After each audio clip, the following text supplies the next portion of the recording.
बहुमितिक आकृत्या गणित इयत्ता चौथी पान नंबर 4, 5, 6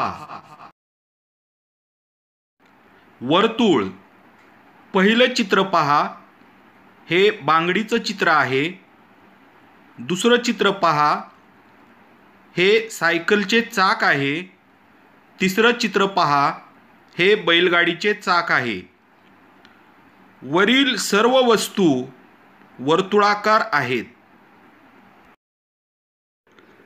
एक वाटी घ्या। वाटी कागदावर ठेवून वाटीच्या कडेने पेन्सिल फिरवा। वाटी बाजूला काढा।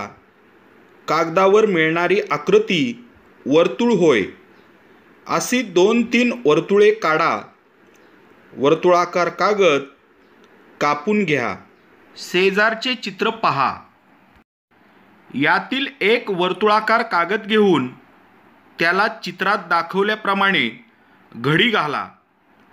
घडीने झालेली रेघ पेन्सिलने गिरवा। ही रेघ म्हणजे वर्तुळाची जीवा होय। अशा प्रकारे घडी घालून पेन्सिलनं ओढलेली रेघ म्हणजे जीवा होय। आता दुसऱ्या वर्तुळाकार कागदाचे 2 अर्धे भाग होतील अशी घडी घाला। घडीने दाखवलेली रेघ पेन्सिलने गिरवा। ही रेघ म्हणजे वर्तुळाचा व्यास असतो। वर्तुळाचा व्यास ही सुद्धा वर्तुळाची एक जीवा असते।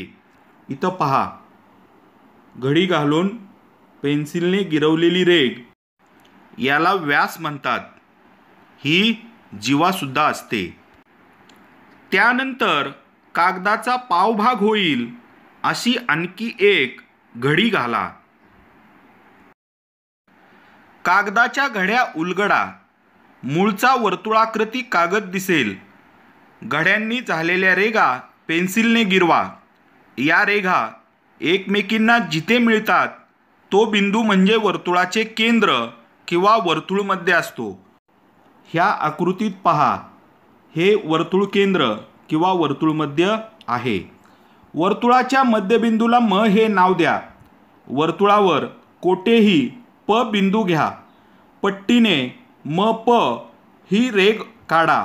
म प ही वर्तुळाची त्रिज्या आहे। इथं पहा, म प ही त्रिज्या आहे। प हा बिंदू आपण परिघावर कोठेही घेऊ शकतो। वर्तुळ केंद्र आणि परिघावरील बिंदू याला जोडणारी रेषा म्हणजे त्रिज्या होय। कंपासच्या साहाय्याने वर्तुळ काढणे। एक कागद घ्या। आकृतीत दाखवल्याप्रमाणे कागदाच्या साधारण मध्यावर एक बिंदू घ्या। कंपासचे पोलादी टोक व पेन्सिलचे टोक यामध्ये योग्य अंतर घ्या। कंपासचे पोलादी टोक घेतलेल्या बिंदूवर स्थिर ठेवून पेन्सिलचे टोक फिरवून वर्तुळ काढा। कंपासचे टोक ठेवलेला बिंदू लाल ठिपक्याने दाखवा। आता वर्तुळाकार कागद कापून घेऊन त्याच्या घड्या घालून पूर्वीप्रमाणे 2 व्यास काढा। ते व्यास लाल ठिपक्यावर एकमेकांना मिळतात हे अनुभवा। म्हणजे लाल ठिपका त्या वर्तुळाचे केंद्र किंवा वर्तुळमध्य आहे। ह्या दुसऱ्या आकृतीत पहा, हे 2 व्यास एकमेकांना मिळतात त्याला वर्तुळ केंद्र किंवा वर्तुळमध्य असे म्हणतात। खालील वर्तुळाच्या आकृत्या पाहून बाणाने दाखवलेल्या रेघा, जीवा, व्यास, त्रिज्या यापैकी काय आहेत हे त्याखालील चौकटीत लिहा। पहिली आकृती पहा, बाणानं दाखवलेले टिंब हे वर्तुळाचे केंद्रबिंदू आहे। दुसरी आकृती पहा, बाणानं दाखवलेली रेषा जीवा आहे। तिसरी आकृती पहा, बाणानं दाखवलेली रेषा व्यास आहे। चौथी आकृती पहा, बाणानं दाखवलेली रेषा ही त्रिज्या आहे। अशा प्रकारे तुम्हीही हा तक्ता पूर्ण करा। बहुमितिक आकृत्या, शिरोबिंदू व बाजू। खालील आकृत्यांचे निरीक्षण करून तक्ता पूर्ण करा.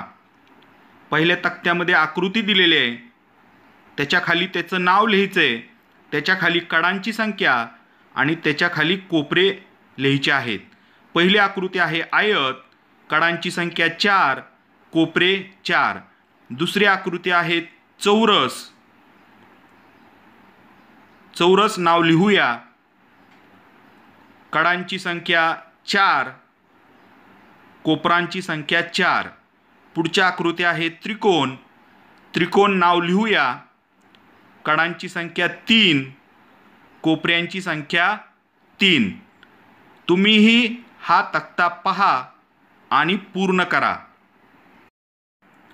आयत.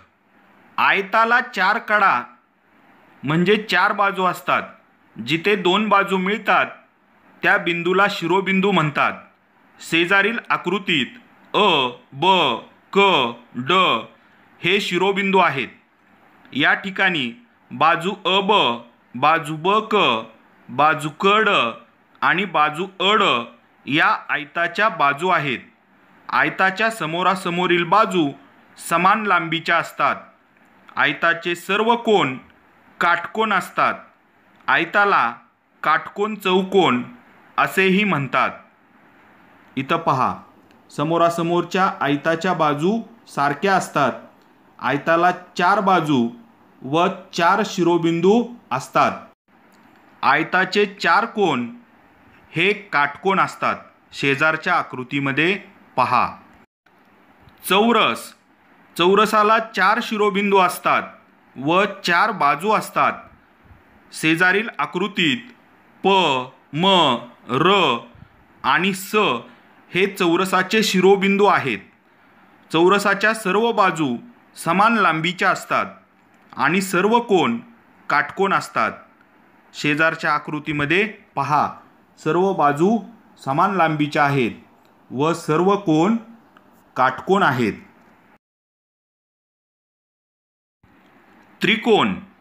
त्रिकोणाला 3 शिरोबिंदू व 3 बाजू असतात.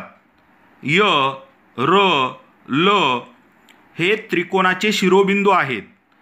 बाजू य र, बाजू र ल, बाजू य ल या त्रिकोणाच्या 3 बाजू आहेत.